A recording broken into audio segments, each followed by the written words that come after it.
M from a Massive. He said you can pop the camera into an oven for 5 minutes. Right. That heats the grease up. Yeah, I've heard that advice before. Now that's bad. I found if you just get it in there enough and just move it, and eventually you can just kind of wash it all out. That's what I did with mine. Just and also one of them just fell off, so that made it real easy to clean. Anyway, the Bencini coral, check it out, cheap on eBay now, I promise, and it's a great alternative to a Holga if you want that kind of thing. If you want to be cooler than the Holga kids. Let's have a quick catch up with how you guys are doing. Claire, you got out and did some shooting this weekend, just gone. Yeah, it's been, I'm sure everyone's had lovely weather. So it's been really nice here. So I predominantly focused on the 1212 project. So our challenge was something out of place. So I don't know if you can see these. So it's instant film for the 1212 project. So I went somewhere quite... Put it right in front of your face, Claire. Yeah, right in front of my face. I'm there. Mike, can you see? Yeah. Yeah. So I went out and I was like in a forest, basically. Ooh, I'm trying to face onwards is probably better. Sideways is always bad for two-dimensional objects. And I basically went out, and so I set my setup. So I had to put some numbers on the tree and had a big curtains, and I was working it out which one I would choose. So I was out for hours, and I shot some 35mm as well, which I haven't developed yet. But that one was an accident, and there is literally properly something out of place there. That I made an error on that. Can you tell? Not from this distance. Can you see what I left? I'm having a guess. Is the book upside down? I can't really see the picture, to be honest. Upside down. So for the benefit of listeners, I couldn't believe it. That was one of my favorite. Well, out of all the ones I took, this was one of my favorites. But I'd actually left my drink that I had with me on the table by the phone. So an extra prop. I couldn't use it. Yeah, an extra prop. So I did a lot of. Can't you Photoshop it out? I over the Polaroid. Not so good. I'd probably make a mess. And then this was, where am I? I'm here now. Yeah. Thank you. Benefit of listeners, believe me, this is no less painful on video. So this is kind of a beach near me. There's like a beach and a sort of forest. This is a very nice bluey looking Polaroid, yeah. Yeah, and that was kind of towards the end of the day. That was like the beach house. But yeah, no, it was great fun. You can see I had great fun once I get going. So most of these, for the benefit of the listeners who are probably throwing their phone at a wall, a lot of these pictures are you in the woodland, Claire, and you've hung up this lovely red backdrop between the trees, and you're stood in front of it in a variety of costumes. And I like the one where you got the Psalms 162, everyone's favourite psalm. Priest in that picture. Sorry? Are you with the Psalms and the hymn numbers? Are you dressed as a priest? Not necessarily. Not necessarily. And I call this image. She's so vague, isn't she? I am vague, yeah. So I call this image. This wasn't the one I put into the project, but it was similar. My final one was called A Framework for Retribution. Well, it's certainly a fancy name, and it looks fancy. So that was fun, yeah. And then, when will these pictures be available for people to see, Claire? Well, one of them is, I think one of them's on Instagram, on the 1212 project account, and then I'll sort of drip feed them as we go, and then I've got 2 more shoots lined up that I want to go out and do. So it's just the weather, staying and getting out. And then I want to thank as well. I had one of our listeners, Bill 2. I received this in the post, which is really lovely. It's a zine, Seascapes. Can you see? Have you got yours pulled up, John? Yeah, and no, mine's in the house. I'm sure a lot of listeners will know Bill's work. Bill gets out and about quite a lot in Sydney at all hours, and takes really lovely images. And this is a collective of individuals, isn't it? From his Pixels and Grain, isn't it? Pixels and Grain collective. Yes, I follow them. Yeah. So that was from Bill, and then I want to say thank you as well to Mike Crawford, who is runs the darkroom, Lighthouse Darkroom in London, because he came on the On Film podcast, and he sent me this lovely book as well. Obsolete and discontinued. Again, for people who cannot see this, Claire, you need to remember this is mostly an audio podcast. Mike Crawford's lovely book, Obsolete and Discontinued, which he edited a series of images from different people, and it's really lovely. So thank you, Mike, and thank you, Bill. Yeah, we spoke to Mike about that last year, and you recently had Mike on your on-film podcast talking about The Third Man. I remembered.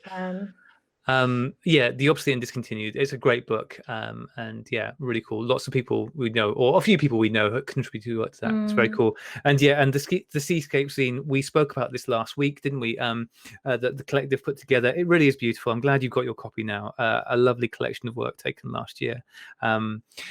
Did you find, John? I know. There you go. Thank you, John. I knew we bring up the page. So this is the Pixels and Grain. .blog website, .photo.blog website, and you can see all the stuff on there. I love that. Really... I love the cockatoo picture. I love that. The listeners. I'm going to leave that right where that is. It's a mixture of digital and analog work, and it's just beautiful photography, just really beautiful photography by a collection of beautiful photographers. They are beautiful photographers. They are very beautiful. Very beautiful photographers, but also very talented photographers. So that's well worth checking out. That's awesome. You've had a good post week. A good post week, yeah. I have a good post week. Yeah, I've had a really good one. A really good one. Yeah. I was about to ask John how John's week has been, but he's left. John, you back, John? That's nice. Hi. How's your week been, John? I had a good post week as well. I received this. My Camerodactyl mongoose arrived. That looks. Oh, that's awesome. It doesn't work. It looks. Should have got a Bencini comet. Something's happened to it in the post, and I'm having a one-to-one chat with Ethan this weekend to try and sort it out. Unfortunately, but it's all here. Like, it turns on. There's just he thinks something's come loose inside. It's taken about a month to get here. It got stuck in San Francisco for about 2 weeks. But it's here now, so hopefully I'll get that resolved this weekend. But it did give me a chance to actually resolve my copy stand situation. I don't have a copy stand. I can't afford a copy stand because for some reason they're ridiculously expensive. And I managed to turn an old Enlarger stand into a copy stand by just finding an attachment that would go into where the head normally goes on my Enlarger stand and would attach to my DSLR. So I've got a reverse mount. I've got a Nikon D800. I've got a reverse mount for that, so I can attach an Enlarger lens to it, so I can pretty much get a full frame image out of that now for digitizing. So I can't wait to get that set up, because apparently I'll be able to scan a whole roll or digitize a whole roll in about a minute, I think, and just have it all tethered to my computer. By hand? Yeah, it like the Mongoose just feeds the film through automatically. It's got edge detection in it, and I'll have it tethered to my computer. Just shove the film in, press a button, boff, and it will all be in. I can't wait. Boff. Wow. That sounds very cool. And also, you got your zine out this week. Yes, indeed. Yeah, finally that went out after some printing issues, which never got fully resolved, unfortunately. But yeah, that's landing on people's doorsteps right now. Some people are very kindly posting to social media that they've received it. So yeah, that was it's been dragging on a bit, that, annoyingly, but that's just one of those things, isn't it? So what's it called, this one, John? Again, remembering that this is an audio podcast and you just waved the thing in.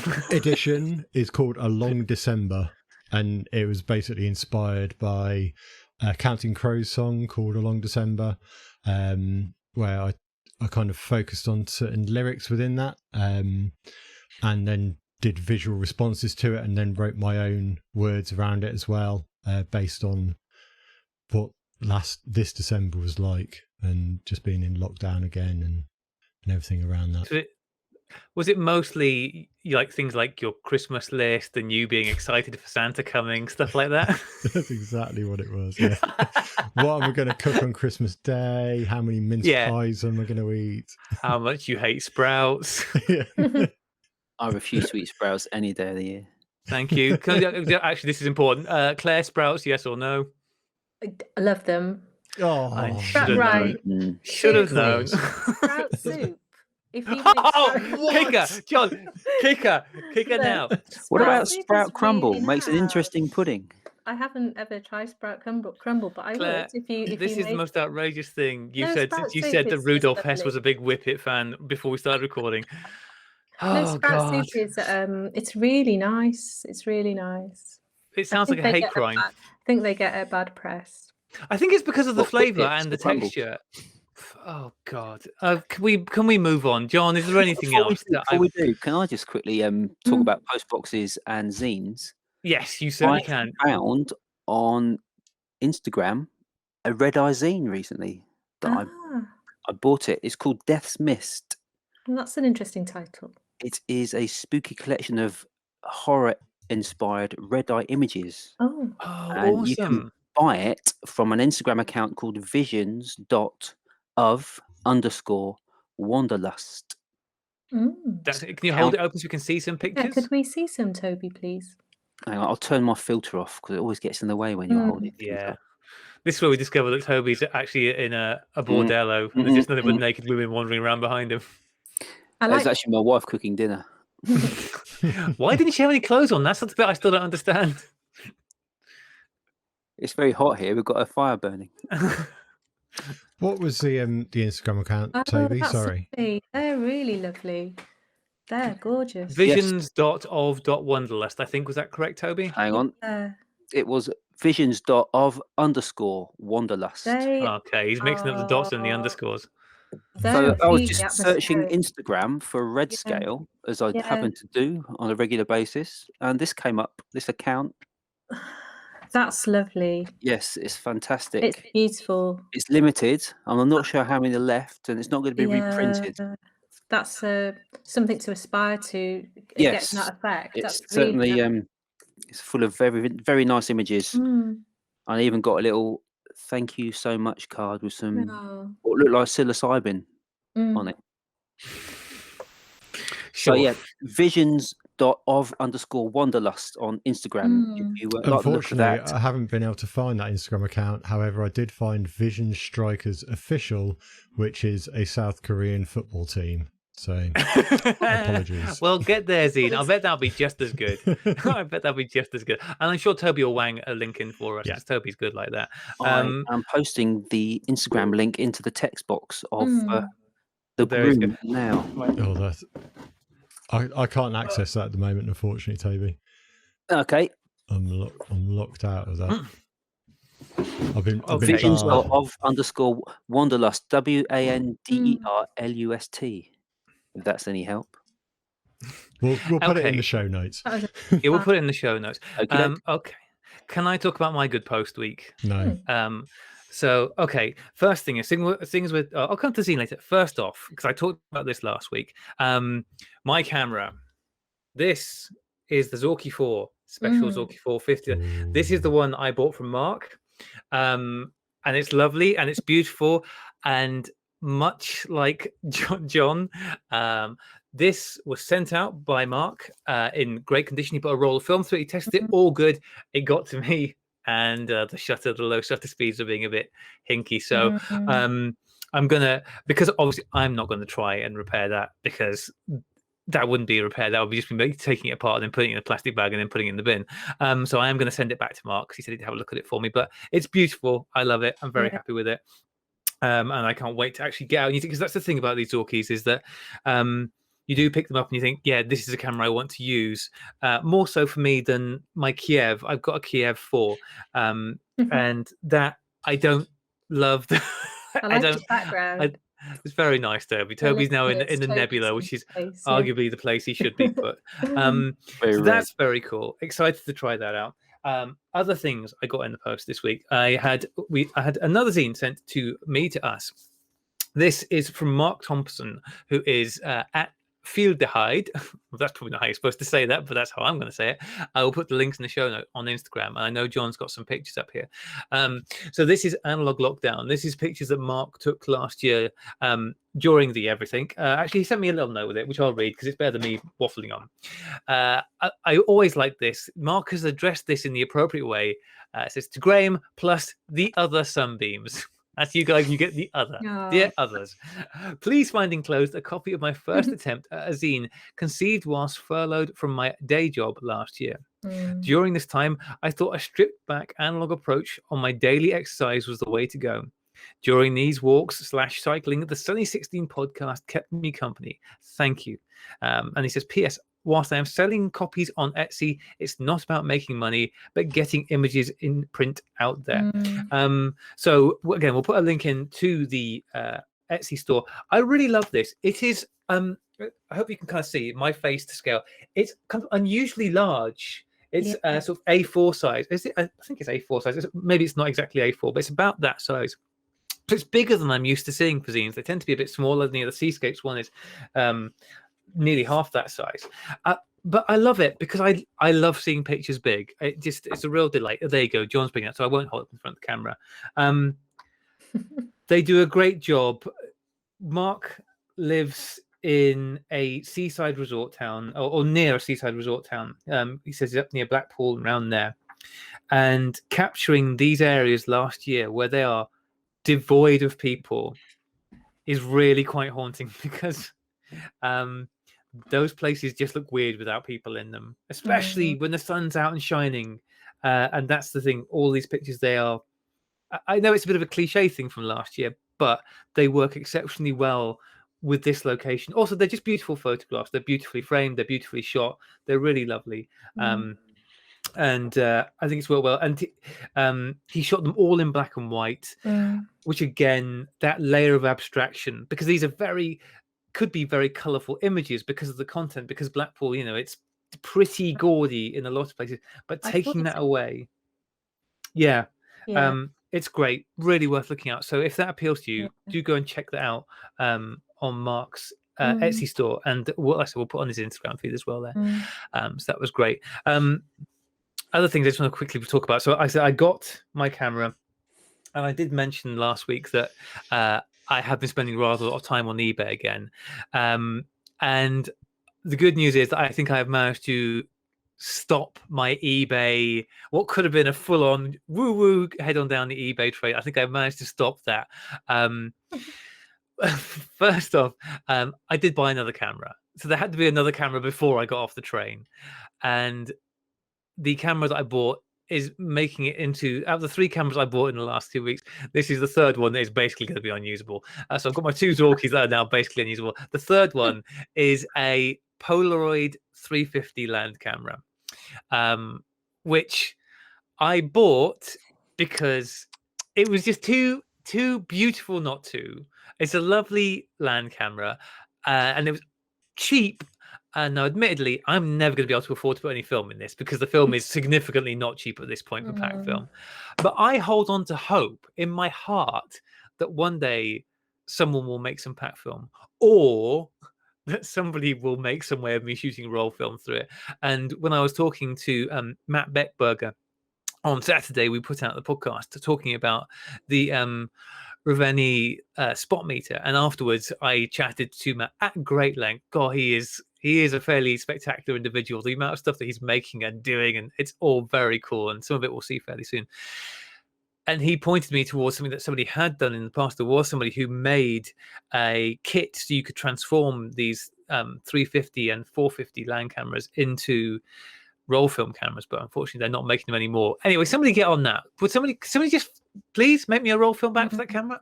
Is that too much to ask? But yeah, that buying 3 cameras that essentially none of them I can really use was enough for me to go, I should stop doing this. Instead of, I've started buying hi-fi stuff instead, and I bought myself my first amplifier and some speakers. So that's great, going down that hole instead. Very excited about that. You don't operate a 1-in, 1-out policy on your cameras, Graeme? I did. So I have actually sold another camera this week. The this is a thing that I want to mention quickly, because this is like a pro tip to anybody, and also it's kind of bonkers to me. So I sold this week a Praktika BMS, I think it was. I can't remember. I think it was a BMS, which is a East Germany 35mm SLR. It's a perfectly good camera. It works. It was full working condition. It's fairly basic. I think it goes up to 1/1000th shutter speed. It's fully manual, and mostly it's metal and plastic bodied, but and it works. It just works. But it was a camera that I'm never going to use. I have quite a few SLRs. That one was quite a long way down the list of how many would have to break before I was going to use it. I thought, no, sell it.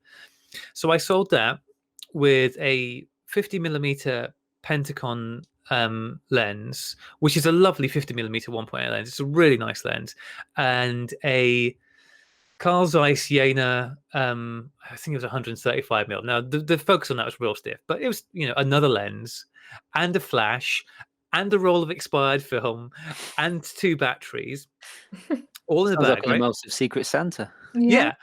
Okay, so I put this on auction, and that sold with one bid for £20. Now that's great. I'm happy to see that camera go to another home. Good. I hope whoever's got it gets loads of joy from it and shoots it. But these Praktikas are clearly a real bargain. Praktikas, nobody wants them, and they're perfectly good cameras. So Praktikas are a really good bargain. I'm currently selling on eBay a Yashica TLR that I've got. The shutter doesn't work on it. It's pretty dinged up anyway. I sent it off to Lyndon to get the shutter repaired. He got it working, sent it back. I put a roll of film through it, great, and then the shutter stopped working again. And I thought, I'm not going to persevere with that anymore. And it's just been an ornament since then. Are you like a bit of a slider, Graeme? A bit of a slider? Yeah, because I reckon explain. I'm a bit of a slider, because quite often watches will stop on me or computers will go wrong. And yeah, you keep saying, but I use something on that spear. With that could be it, Claire. That could be it. When they, by the time they magnetic body field. Yeah, I've got an abnormal body. Yeah, it could be. And anyway, so I stuck this twin lens reflex up on eBay. And I think and the interest in that's going to sell for like twice the price. This broken, not working twin lens reflex, which I listed very honestly, is going to sell for at least twice the price of a fully working SLR camera with 2 lenses. It's bonkers. It's really so look how up much if you want, if they're fully working, how much should they go for? Well over £100, like 150 up. So that's what, isn't it? Because people think they can repair it. Yeah, I was going to say, people buy them for parts, but some people just buy them, don't they? To put in, like you go into shops, sometimes they've got all working cameras. That's true. Or they've got working ones. I was in Greece once, and the camera I had, I dropped it. That's not being a slider, Claire. That's being a klutz. You're confusing slider with klutz. And I was climbing over some rocks, and I slipped, and the camera broke. Anyway, there happened to be a camera shop in the town centre, and I went in there, and they had really good cameras to me that were in working order, but they wouldn't sell them. They were ornamental. Sorry? Ornamental. Yeah, just there. And some of them were like working, but they were just there, on display. And that was frustrating. Yeah. Oh, I could just but it is a shame. But yeah, so I am trying to do what you're saying, Claire, kind of a 1 in, 1 out thing. I feel 1 in, 3 out. Yeah, exactly. Well, 1 out, 3 in, but it's nearly that. I felt really good in its general clear out. I've been getting rid of stuff that has been sitting around for ages. Talking about people buying things that you think, why would you do that? I when I decided that I was going to learn the saxophone years ago, and I wanted to buy one, and I was getting very impatient trying to find one I wanted, so I just bought one. That it turns out it was absolutely ancient and knackered and beyond repair for any fun. Stop me if this sounds familiar. Anyway, and it's just been in a box somewhere for ages, and I sold that, and somebody bought that. I can only assume for ornamental value.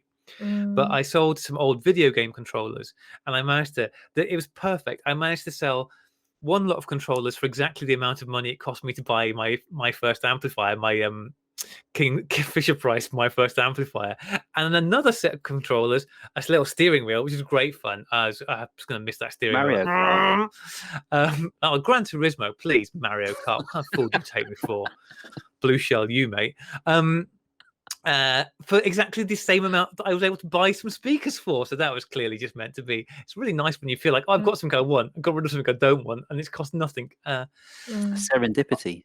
Yeah, exactly. Although I did also buy some darkroom stuff, which you've seen pictures of this stuff, John. I don't, and you might have as well, Toby. You've seen the pictures. Yeah, I saw it on Twitter. These are boxes of old darkroom stuff. 3 big boxes, including an old gnome enlarger. I have no idea what I'm going to do with any of it. It's like no idea, because it's kind of useless. There's a few trays in there, but in my defense, it was only £6, and now Sinead's shouting at me because they've all gone up in the attic. That's exactly. I've got a couple of boxes like that, and they're up in the attic now. And maybe one day it'll be like, oh yeah, I've got that little bit that I need. But could you use some of them as tools? Like some of them, like the round things, looked like instruments that you could possibly use for some burning. Maybe. Burning. This, your cosmic planets or something, or on your exactly. That's a great idea. Actually, that's a good idea. And the problem is that it's so old that everything that is electric needs rewiring, because it doesn't even have a 3-pin plug on it. I don't know how long we've been using 3-pin plugs on this country, but this was before all of that. When the stuff was boxed away, when whoever was using it was like, okay, all this needs to be packed away and I'm never going to use this again, the box that it was packed into at the end of its useful life, that cardboard box is from 1969, which I kind of love. Really? I love the fact that I've got a cardboard box. You can sell that on eBay. I'd buy it for a prop. Well, it's probably worth more than the entire contents of the cardboard box. What's the shop? I don't know. I can't remember. Sorry, John. Was there a complete enlarger in there? Was there a gnome enlarger, did I say? Yeah, I think it is complete. I haven't put it together yet, but yes, I think there's a complete gnome enlarger and a timer for it as well. A Johnson timer. I've got many things by the Johnson company. I've got a whole box of Johnsons in there. I've got, actually, John, you can tell me whether this is a useful thing to have. I've got an old print dryer. So I don't know whether you've seen these, but it's like a curved hot plate with a piece of fabric that you pull down over it. Have you seen these at all? That's for glazing the surface of a print. Oh, is it glazing? I think it'd be used for glazing or drying. I don't know what glazing is, other than in the case of donuts. So it's exactly the same. Oh, cool! Makes it shiny. Put sprinkles on it as well. Okay, so is that a useful thing to have for fibre prints? Yeah. Do you have one? I think no. Do you want one? They're big and heavy, aren't they? No, it's only about that big. For the listener audience, I'm holding my hand that far apart. So no, it's not very big. It's about the size. For an 8 by 10 paper. Yeah. I think, John, you should take the glazer and I'll take the cardboard box. Deal. You can have 69 cardboard box. Yeah. Obviously, you have to take the rest of the contents with it as well, Claire. But no, it's good. Sorry? I had 1969 box. Sounds like a good prop. Yeah, that's what I mean. Yeah, I'll have the cardboard box. It was. I got so much joy though out of just going through these boxes and pulling all this stuff out, because it is stuff from another age. There's a book in there.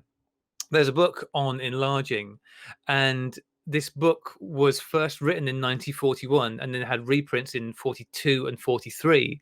And in the front, it gives says, oh, in this edition, this was updated. In this edition, it was updated. And it was kind of like the last edition was, we've obviously made note of the fact that certain papers and supplies are impossible to come by at the moment because we're in the middle of a war. It's such a little time capsule. Yeah. And there's a dinky little contact printer for, I think, 6x9, talking about 6x9 again, because of course in those days, if you were shooting on an Ensign Ranger or your Voigtlander, you weren't shooting those cameras to make enlargements from those negatives. You were shooting them to make postcard. Make little contact prints. So there's a little frame for doing that, which is super cool. And I might actually do that with some of these things, because honestly, those pictures, they don't tend to scan well and blow out well because the lenses aren't super sharp certainly or not on the cheaper ones, which were like my Ensign Ranger was a cheap and cheerful camera. Back in the day, it wasn't like a high-end Ensign, so I might have a go at doing some contact prints because that might be quite a fun thing to do. So yeah, it provided me with a good bit of entertainment value, and I might try upcycling some of the stuff to make it useful in some way. Again, there must be ways with LEDs and stuff like that. There must be ways. So very cool. After all that waffling on, which was entirely on me, we have got some emails which we need to get into. So let's get into these very quickly. Claire, do you want to take this first one? First ones are Cheap Shots Challenge ones. So do you want to take the first one? Yeah, if I can. From Bill 2? Yeah. Or Bill Toot, as you call him? Not true, that was me. I've lost the emails now. That's what you could call your saxophone. Bill Toot. Mine was Bust Toot. Bill Toot. Have you found the tab again, Claire? I'm afraid. I think the tabs. Claire's lost. Okay. Well, shall I take it? I'll tell you what, John. Do you want to take the one from Mark Thompson, and we'll come back to Bill's? Yeah. Okay. Let me just find the because there are images to go with these as well, aren't there? Yes, there are indeed. This is the slick part of the show. Here we go. Tell you what, do you want me to read the email whilst you find the images, or are you good? That's all right. I've got Bill's email. It's all going on. Well, you're going to have to wait now, Claire. John, you go first. Mark Thompson, dear Sunbeams. Oh, just knocked my drink over at the same time.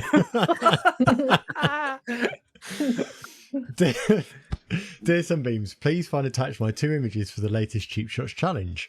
I became a regular listener to the podcast during the mayhem that was 2020 when I was furloughed for 3 months.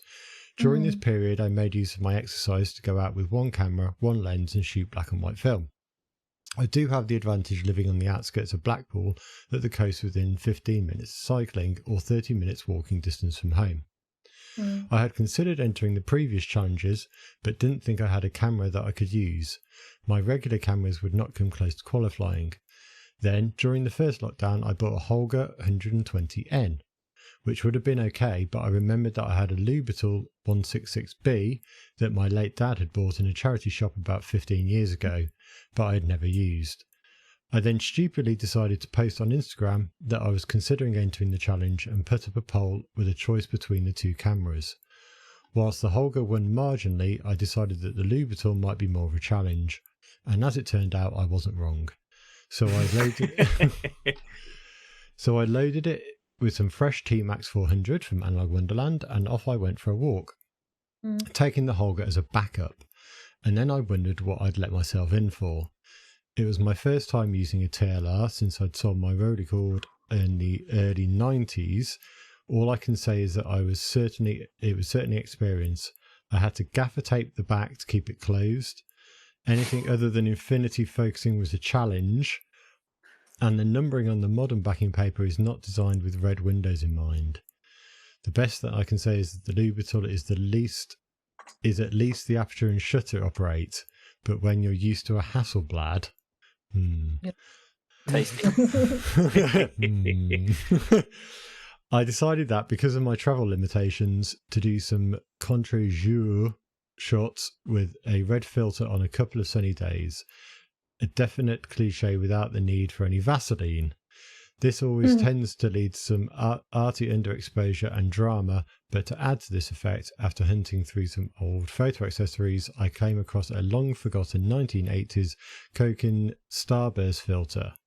Perfect, yeah. I thought. 2 cliches for the price of 1. So here are my 2 favourites from the roll. The first was at a local nature reserve.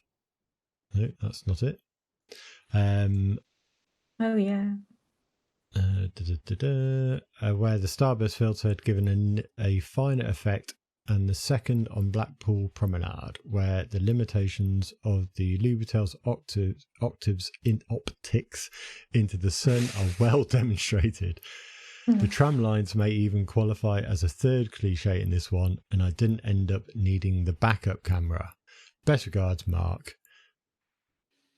So let's look at the first picture first, the nature reserve. So this is a lovely picture shot out over some wetlands, it looks like. So in the foreground, you've got some grass and reeds and stuff.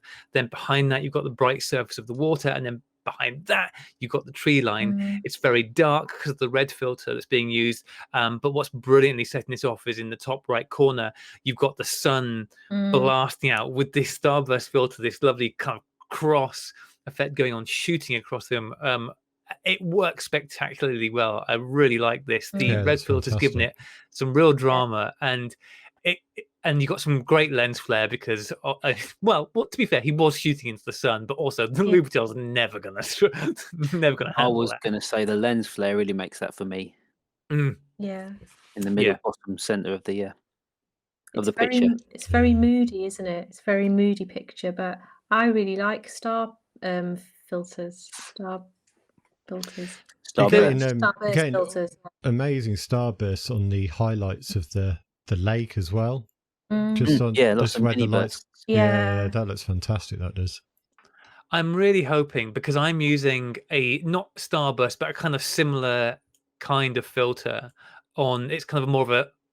I don't know what it's doing, to be honest. I just grabbed it and shoved it on there. I thought this will be fine, but I'm really hoping that I get the same kind of great results from this. Have you got one with like 7, or you can get some that have got about 7 or 8, can't you? Multiburst. Yeah, multiples. Yeah, I love those. It just kind of looks really scratched. So whatever effect that is, it might just be a UV filter that's really scratched. The second photo is kind of it's like the urban equivalent of that. So you've got the same basic framing in that you've got the street scene with these tram lines going away from you and buildings in the background. And again, we're in Blackpool again, so you've got this deserted Blackpool, and then the sun top right just blasting out across it. Another cracking photo. How does starburst filters line work? and vanishing point. Sorry, one at a time now. After you, John. How do starburst filters work? Does anybody they know? take a well, they if you look at the actual filters, the filters are piece of plastic with lines scored across them, so the light's hitting it and it's breaking it up. So as Claire was saying, you can get ones that will break up into different numbers of points. So this one's obviously a 4.1, but you can get, I don't know, 5, 7, whatever. It's unusual to see one used during the day for obvious reasons, is that there's only really one significant light source during the day. They're much more commonly used in night photography, and even saying much more commonly, aren't they? Yeah, exactly. They can be, they are a real cliche. I mean, they are a real mad 80s cliche, but you just don't see it that much these days because not many people are using filters. I like them. That's good fun. That's great. The forest one is very moody. Yeah, I think I like the nature one. That's my favorite. The nature one, yeah. Okay, Claire, do you want to, now you found it, assuming you haven't lost it again since lost then? it again, yeah. So do I. Otherwise, we have to banana you to. Okay, so this is from Bill 2. Dear Sunbeams, please find attached my inaugural Cheap Shot Challenge entries. They were captured with a Pentax Auto 110, models and backdrops. The film was packaged as Metropolis, but the rebate says purple, so your guess is as good as mine. The backdrops are film photos I have previously taken. Oh, that's a good idea, isn't it? The first image is an ironic take on the girl taking the boy by the hand cliche. I enjoy the bokeh of this image, which extends from the background through the subject itself and into the foreground. Oh, that's cute. That I really like that. It's a sweet image. I like that good idea. I like that idea of using your own foreground photos, element. As the backdrop, and then these two cute little toys at the front. Yeah. Really sweet. Yeah, it's a fun thing to do. I messed around, not with this exact idea, but the idea of using toys in the foreground and stuff years and years ago, using a toy robot of some sort right in the foreground next to the camera, and then I was running out of the house into the garden and throwing myself on the floor and using forced perspective to try and make it look as though the robot was attacking me. That was an evening where my neighbors really must have thought I lost my mind. Who was it who took photographs with little toys inside a pinhole camera? Was it Heather Oakleus? I don't know. That's a new, but it sounds like a cool thing to do. Yeah. I think she was interviewed on the show a couple of years ago, wasn't she? She's got the big yellow van. I'm sure it was her. She had a big, like, holding my hands up is no good. Big camera. I don't know, taking 12 by 14-inch paper, a pinhole camera, and she was putting little figures inside that, so there were silhouettes against the pinhole image. Oh, brilliant! I love it. I'm sure it was Heather. I can't remember now, I'm afraid. Well, that's no use. I mean, what's the next picture, Claire? Sorry. Picture? I can't see where the picture has. We've got two pictures. The second picture is again of the young lady model in front of in a lovely wooden scene in front of a tree. So again, you've got Bill's picture as a backdrop, lovely blurred out. That's a really fun idea. And lovely. The backdrop pictures that Bill has taken is that's lovely. Lovely color palette on those shots. I'm intrigued as to what the toy is. It's kind of looking half Cabbage Patch Girl, or what do you call those? Was it? But you know those paintings? Are they called Big Eye paintings or something? I'm intrigued. Just imagine the monster that Claire's just described. It's a type of toy. I'm intrigued by what both of these pictures make me feel like I'm sitting in a cinema and somebody 2 rows in front of me has stood up. Yeah, that's actually that's a good description, Toby. Yeah, so at the front. That's great. They are great, very cool. That's my favourite of the two. The hump going off into the distance. It's like I love a drive-through cinema, isn't it? And like someone's just running towards the screen while you're sat in your car. Yeah. With a bucket of popcorn. Yeah. Okay, right. Thanks. I'm going to take the next one. So this is from John Michael Mendiza. Now we've got an email here from John Michael, but actually, so we've got an email and we've got the pictures that John Michael sent in. I also have, hang on, I have to make sure I'm holding this in the right place. So I'm going to have to put the right screen. I also have, because John Michael sent me, and I love this very much, physical copies of these pictures. So I actually have in my hand these beautiful darkroom prints that John Michael has made. There's one. Like I said, we'll put the actual prints, because as is always the case, the physical prints look spectacular in a way that the digital ones never quite convey. So I'll let John put the rest of them up on the thing. They're really beautiful. Thank you very much for that. And he sent a lovely letter with this, which I will read. Paper, so you know it's good. Dear Graeme and all the other sunbeams, what up, all the other sunbeams, all the other unnamed sunbeams. It's cheap shots time again. Enclosed, you will find my submissions 1 and 2, and a couple of bonus prints.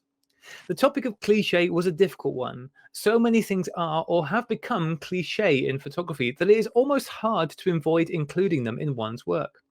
My first idea was to explore the various cliches associated with blondes.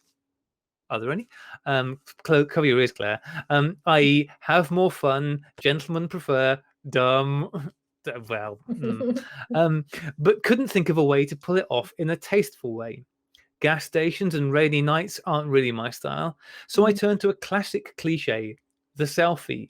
Not just any selfie, but the subgenre photographer in the mirror with his camera selfie. Yes. Has anybody on this call not done that cliche? No, so we're all very guilty of that. Having settled on the topic, I started looking for some inspiration. Cliches become cliches when something that is novel or meaningful is overused to the point of irritation.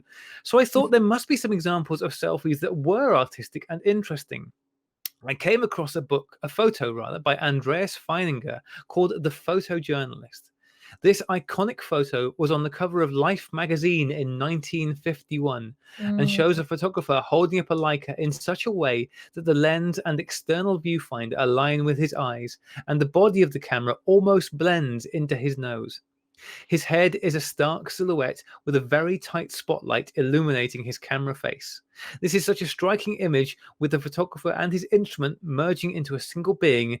It was the perfect inspiration for my selfie. So I set about recreating the photo using my €5 Beltica folding camera. I knew I would need to crop in pretty heavily, so I went with fine grain films so the enlarged image wouldn't be too sandy. Washi S sound recording film was extremely high contrast and fine grain, and Pan F Plus was an obvious choice. For the spotlight, I used a DIY light blaster I made last year. It has a metal snoot, which is a lovely word, with a lens mounted on the front that can be used with a speedlight to project shapes, in this case round, or slide onto your subject. Another flash on the background, and a third to add a bit of light to my shirt. When I was setting up, I realized I had forgotten my flash meter, so I had to go with using my digital camera to test the light. After about an hour of fussing with everything, I started shooting away. I took quite a few shots in the mirror, trying to get the pose and the positioning as close as possible to the original. And then, to mix things up, I put the Peltica on the tripod and used an auto canips, pronounced canips. So that's how I know I'm saying that right. I bought one of those recently, also on eBay. It doesn't work. Sell it. It doesn't work. To take some shots of me holding other cameras. Then, yeah, actually, you're right. Then home to the dark toilet to develop the rolls and make some prints to send your way. Don't worry, I will send them digitally as well, which he has, which we're enjoying on the screen now. I think number 1 is the closest to the original, but the high contrast of the washi film, number 3, is also quite appealing. Number 2, with the Rolleiflex, is perhaps my favorite. Hiding both eyes gives the image a whole different feeling, and I like that it is less of a copy and more of an original. I wish I had thought to open the shutter, but I only noticed it afterwards. Number 4 is just fun. I think number 4 is the bring up number 4, please, John, which I assume is the one with him gurning into the camera. Oh no! Nope. Is it not that one? Go back one. Oh, there we go. That one, yes, Yeah, with the Minolta. Lovely picture of just putting this great cheesy face in the Minolta. I love the first one. Get that, John. Can we go back to the first one? That one. I love the black and white. I love the lighting. So I think this is the one that he's saying that really comes close to this original image. So you've got a very close-up cropped headshot with the camera held right up against John Michael's eye on the right-hand side, and this brilliant circle of light just around the inside of his face, almost like he's wearing a balaclava over the rest of it. It's really good. Would you like to see the original image that it was based on? I would love to see the original image. There it is. Oh, that's great. Yeah, very. So yeah, exactly like that. And as he described, and because there's a viewfinder, so you got the photographer. Where are we? Let me find the photographer's name. Andreas Feininger. The photographer's got the camera right up to his eye. Well, not up to his eye actually. He's holding it so that the lens is over one eye and the viewfinder is over the other eye, and so and then the body of the camera and the actual viewfinder, the built-in viewfinder, is down over his nose. It works incredibly well. It's a great picture. And if you notice this picture, the original version, the shutter is open. Yes, yeah, it is, isn't it? Yeah, very clever picture. And I think John Michael has done a spectacular job, both reinterpreting and reimagining it. Just to finish the email off, as always, the Cheap Shots Challenge was a lot of fun and a creative and technical challenge. I look forward to hearing what you guys have to say about my photos and getting to see what others have come up with. All the best from John Michael. That's brilliant. Incidentally, for anybody listening to this who wants to see these pictures, I will put a link to the folder with all of these pictures in the show notes, so you will be able to go along and see them because they're great. But yeah, really sterling work, and very impressed with that. And thank you very much for the prints as well. I love these prints, and I do think they work spectacularly well. I do. As prints. Okay, where does that leave us with emails? He said, and also where does that leave us with time? He said, let's have a look at that. Okay, time is marching ever onwards. That's all right though. Oh no, hang on. Time has very much stopped, it turns out, on my recording. Nuts. Well, that's what Google Recording's for, I guess. John, what time are we at? Well, I've been recording for an hour and a half, but I think there was at least half an hour of messing around before we actually started. Okay, let's have a look at what we've got left. And I think what we're going to do is we're going to do the last couple of cheap shots pictures, and I think we will leave the other emails for another day because otherwise it's going to get far too long. So, John, do you want to read the one by Jack Bulkley? Yes. So Jack says, I'm afraid my cliches are not layered, but I couldn't pass up this contest since most of my photos are cliches. I loaded my Nikon FunTouch 3 with Ilford HP5, and these two seem the most cliche. By the way, the FunTouch sounds a little dirty to me. Hey, me too, Jack. We're on the same tragic childlike wavelength. I felt a little wrong saying that. What is the Nikon FunTouch? Okay. Do you want to bring these pictures up, John? Are they in the folder? They are in the folder. Yes, indeed they are. I can't see them. So the first one's Fountain. It's of some fountains. Fountains? Oh, yeah, got it. Oh, yeah. Right, let's bring these images up. Here we go. Bring these images up. Oh. So, yeah, a lovely picture of a pool in an urban area, pool of water with some nice jets of fountains. It is a classic thing, taking pictures of fountains. I dare anybody to walk past the fountain and not take a picture of it. Classic cliche. Well done. FunTouch is a little compact camera. Okay. Yeah. I FunTouch did an compact. Instagram search on it. And the second very one, nice red stripe on it. Oh, well, if it's got a red stripe, it must be good then. And the second one, the fire engine. Again, you can't not take a picture of a fire truck. I love it. It's just, there's something, I think it's the inner child in me that just seeing a picture, especially the town of Clare fire department. Yeah. It's got that chrome on it. Yeah. Just looks cool, doesn't it? Great pictures. Very fun, and they might not be multi-layered, but I still love them, and they're great cliches because they really appeal to that notion of, oh, you cannot walk past these objects without taking a picture of them, which I think is great. Okay, I'm going to read this last Cheap Shots one out by Juan Suarez, who writes and say, "Dear Sonnies, you'll find my 2 shots for this round attached to this email," which is always good. I used my HP5 on my 1937 Icoflex. The one with the nail holding the viewing lens. Let's see if I can find that one, John. I must confess, the nail holding the viewing lens. That's what he's called. That sounds dodgy. I must confess that the theme scared me a bit. I enjoy landscape photography a lot, and I've yet to see a lonely tree, lonely road, or flowing waterfall that I haven't wanted to take a picture of. Cliches are, in that sense, something I'm actively involved in propagating. The 2 enclosed pictures represent something that is recurring in my photography. I see some converging lines, and I say to myself, oh, there's a competition. Not necessarily, I discover when I scan the image. Best wishes to you all from Juan, who's at Juan Suarez Photo on Instagram. Okay. I love the vanishing point on this. I like that image. Yeah. Yeah. So we've got so which hang on, make sure I'm looking at the same one as you because I'm clicking. Yes, this first one, looking down. It is it is a good cliche, looking down a long covered walkway with pillars to one side and glass windows down there and the shadows. But like this again is one of these things that it illustrates why these things become a cliche, because it's a really lovely graphic image with the light and the reflection and the shadow and the structure. I love the picture. Have I seen ones like it hundreds of times? Yes. Does this stop me from liking this one? Like it. Yeah. Does it stop you from liking it? No, it's still great. And because it's been well executed. Yeah, I love that. I love all those lines. Perfect. Yeah. And the other one, still going with the converging lines theme.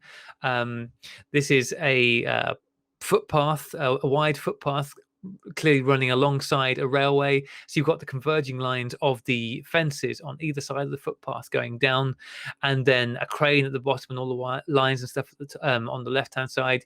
It's great, a great, well executed converging lines picture. And what I like about this one is the way that he's broken up the frame so that the footpath and the fences and all of that bit, all the key activities, very much in the lower third, and then the middle third is this very lightweight structures of the crane and the gantry going over the railway. So you've got this kind of very delicate structure in the middle, and then the open space at the top. I really like that. I really like the structure of that picture. So Great stuff. The offset vanishing point is nice. Yeah, very well executed. Because this is the thing, like, all right, cliches are cliches, but when they're well executed, they can be an utter delight. So great work, everybody. Like I said, we have got a couple more emails, but because we've been going for a while and because this is a video show, I think we're going to stop there and we will save these other ones. They're very good, but we will save them for another day. We'll have to do a backing paper soon. But with the cheap shots challenge stuff, please do keep the pictures coming in, because we said we're going to give until the end of this week. I think until Saturday, whatever Saturday is. Saturday is going to be the 6th. The 6th. Thank you, Claire. Saturday the 6th. Saturday the 6th to get them in. Listen, if it turns up on Sunday the 7th, I won't tell if you don't. But try and get them in by Saturday the 6th. And let us not forget. Is it? I can't see it. God knows what I've done with that. Oh, I know where it is. It's in my car because I'm actually using it to try and take pictures. The Olympus IS 1000. I just wanted to give you a review of Mr. Planks. It's a distinct improvement. I like it. He has his own hashtag. If you search Instagram for Mr. Planks. If I get a free minute, I'm definitely going to do that. Yes, the challenge topic, as we've discussed at length, is cliches. Send your entries in, 2 entries with the title of the pictures renamed to include your name, the camera name, and ideally the film as well, and the title if you want to give it a title. Send it into sunny16podcast@gmail.com, and if you can get it into us by Saturday, that would be great. If it's a little bit late though, like I said, we'll forgive you. We're good like that. And you could win an Olympus IS 1000. Hey John, how quickly can you Google up a picture of an Olympus IS 1000? Because mine's in the car. Lazy. It's a beautiful camera, and it's fully featured, and it's wonderful, and it's been used by me for the last 4.5 years, and I just can't anymore. The shutter doesn't work. The shutter does work amazingly. Everything works on it. Well, the LCD screen on the back, no, the LCD screen in the back works just fine, but when you hold it to your eye, the internal information is there. You have to lift it away to look. But other than that, everything works. It's great. It's got a zoom. It's got macro. It's got multiple images on it. What more could you want? It's like beautiful. A bridge camera. Yes, a bridge camera. Exactly. A bridge over troubled waters camera. Who wouldn't want one? So, yeah, get your entries into that, and you might be lucky enough to win that camera when Paul Mackay joins us at some point at the end of this month or beginning of next month to judge these pictures. Very, very exciting. Right. I think we're going to get out of here now.